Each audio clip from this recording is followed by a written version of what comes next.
Let us find the direction cosines of the line which is perpendicular to the lines with the direction cosine proportional to 3, minus 1, 1 and minus 3, 2, 4. Essentially what we want is we want to find a line which is perpendicular to one line and also perpendicular to the second line. Let us assume the direction cosine of the line that we want to find be L1, M1, N1. We know that if two lines are perpendicular to each other and got direction cosine L1, M1, N1 and L2, M2, N2, then the sum of product of their direction cosine is 0. That is L1, L2 plus M1, M2 plus N1, N2 equal to 0. We are given that direction cosine of the perpendicular lines are proportional to 3, minus 1, 1 and minus 3, 2, 4, and thus we can say that the sum of product of direction cosine is 0. That is L1 if we multiply to 3, M1 if I multiply to minus 1 and N1 if I multiply to 1 and sum it up or add it up, we get 0. And if I multiply L1 to minus 3, if I multiply M1 to 2 and if I multiply N1 to 4 and I add it up, then again I get the sum to be equal to 0. Okay, we got two equations and three unknown. Can we be able to solve it? The answer is no. However, we know that if L1, M1, N1 are the direction cosine, then the sum of square of direction cosine is always equal to 1. That is L1 square plus M1 square plus N1 square equal to 1. Okay, we got three equations, equation 1, equation 2 and equation 3. And we got three unknown L1, M1 and N1 and we can solve for those. Observe that out of those three equations, first two are linear and it will be easier to manipulate those linear equations. Further, if we add equation 1 and 2, we can cancel L1 out. And so, adding equation 1 and 2, we obtain 2 number of M1 minus M1, we get just M1. 4 number of N1 plus N1, I get 5 number of N1 equal to 0.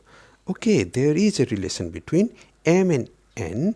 In fact, I can write M1 equal to minus 5 N1. Let's write it in equation 1. By equation 1, 3L1 minus M1 plus N1 equal to 0. However, instead of M1, I can write minus 5 N1. Instead of M1, I can just write minus 5 N1. Okay, then it follows that 3L1 plus 6N1 equal to 0 or 3L1 equal to minus 6N1, we can cancel 3 out and say that L1 equal to minus 2N1. Let's call this one to be equation 4, whereby we can express M in terms of N, and let's call this one to be equation 5, whereby we can express L in terms of N. Now, we did not use equation 3 so far, let us use equation 3. By equation 3, L square plus M square plus N square equal to 1. L square plus M square plus N square equal to 1. We got L1 equal to minus 2N1. However, L1 equal to minus 2N1. Let's write minus 2N1. Whole thing square we can write as it is. M1 equal to minus 5N1 whole thing square we can write as it is. Let's do that. Whole thing square copied plus copied, whole thing square copied, N1 square copied equal to 1 copied. Okay, now we got everything in terms of n, and we can solve for n. 4n squared plus 25n squared. Once again, 4n squared plus 25n squared plus n squared equal to 1. Can we solve for n? Of course, yes. 4n squared plus 25n squared plus n squared equal to 1. That gives us 25 plus 4, 29, 29 plus 1, 30. And so n squared equal to 1 by 30, or n equal to plus minus 1 by root 30. Okay, if we know n, can we find L and M? Of course, L equal to minus 2 times n. And thus, L1 equal to minus 2 times N1 equal to, when I take plus, I should get minus. So, minus plus 2 by root 30. What about M?